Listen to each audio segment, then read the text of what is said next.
ಕರ್ನಾಟಕ ವಾಲ್ಮೀಕಿ ನಾಯಕ ಮಹಾಸಭಾ ಮಾನ್ವಿ ತಾಲೂಕು ಘಟಕಕ್ಕೆ ದೇವೇಂದ್ರ ನಾಯ್ಕ ಆಯ್ಕೆಯಾಗಿದ್ದು ಸಮಾಜಮುಖಿಯಾಗಿ ಕೆಲಸ ಮಾಡಬೇಕು ಎಂದು ಮಾಜಿ ಶಾಸಕ ಗಂಗಾಧರ ನಾಯ್ಕ ತಿಳಿಸಿದರು. ರಾಯಚೂರು ಜಿಲ್ಲೆಯ ಮಾನ್ವಿ ಪಟ್ಟಣದ ಎಪಿಎಂಸಿ ಆವರಣದಲ್ಲಿ ಸನ್ಮಾನ ಸ್ವೀಕರಿಸಿ ಮಾತನಾಡಿ, ವಾಲ್ಮೀಕಿ ಸಮಾಜಕ್ಕೆ ಸೀಮಿತರಾದರೆ ಶೋಷಿತ ಜನಾಂಗದ ಪರವಾಗಿ ಹೋರಾಡಿ ನ್ಯಾಯ ಕೊಡಿಸುವ ಕೆಲಸ ಮಾಡಿದಾಗ ದೇವೇಂದ್ರ ನಾಯ್ಕ ಅವರು ಲೀಡರ್ ಆಗಿ ಬೆಳೆಯಲು ಸಾಧ್ಯ ಎಂದರು. ಸಂಘ ಕಟ್ಟುವುದರ ಜೊತೆಗೆ ನಿಮ್ಮ ತಂಡವನ್ನ ಹೆಚ್ಚಿಸುವ ಕೆಲಸ ಮಾಡುತ್ತಾ 2 ತಿಂಗಳಿಗೊಮ್ಮೆ ಮೀಟಿಂಗ್ ಮಾಡಿ ಎಲ್ಲರ ಸಹಕಾರದೊಂದಿಗೆ ಮುನ್ನಡೆಯಬೇಕು.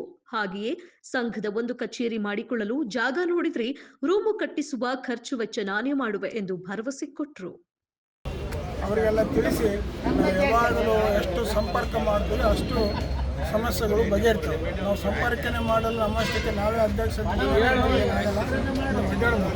ಎಲ್ಲರೂ ಫೋನ್ಗಳು ತಗೊಂಡು ಫೋನ್ಗಳು ಕಾಂಟ್ಯಾಕ್ಟ್ ಮಾಡ್ಕೊಂಡು ಹಳ್ಳಿಗೂರವರು ಕೆಲವು ಜಗಳ ಆದವರು ಪೊಲೀಸ್ ಸ್ಟೇಷನ್ಗೆ ಬರ್ತಿರ್ತಾರೆ. ಆ ಸಂದರ್ಭದಲ್ಲಿ ನೀವು ಹೋಗಿ ಪೊಲೀಸರು ಕೂಡ ಮಾತಾಡಬೇಕು. ಮಾತಾಡಿ ನಮಗೆ ಫೋನ್ ಮಾಡಿದ್ರೆ ನಾವು ಅವ್ರಿಗೆ ಮಾತಾಡ್ತೀವಿ. ಸಮಸ್ಯೆಗಳನ್ನು ಅಲ್ಲೇ ಬಗೆಹರಿಸ್ಬೇಕು. ಯಾವ ಬೆಳೆಗಳು ಬೆಳಬೇಕಂತ ಕೆಲಸ ಮಾಡಬಾರ್ದು. ಯಾವ 5 ತಿಂಗಳಿಗೆ ಒಂದ್ಸಲ ಸಭೆ ಮಾಡಬೇಕು.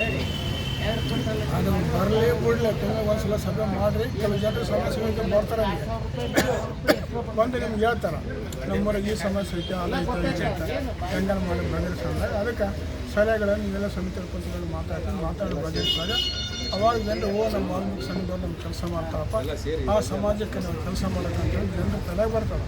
ಇಲ್ಲ ಅಂದರೆ ಜನರಿಗೆ ಕಾಂಟ್ಯಾಕ್ಟ್ ಬರೋದಿಲ್ಲ. ಅವರು ನಮ್ಮ ಮಾತು ಕೇಳಂಗಿಲ್ಲ. ನಾವು ಕೆಲಸ ಮಾಡಿದ್ರೆ ಮಾತು ಕೇಳೋಕ್ಕಾಗಲ್ಲ. ಎಲ್ಲರೂ ಒಗ್ಗಟ್ಟಾಗಿರಲಿ. ನಾವೆಲ್ಲ ಸಹಾಯ ಸಹಕಾರಗಳನ್ನು ಮಾಡ್ತೀವಿ.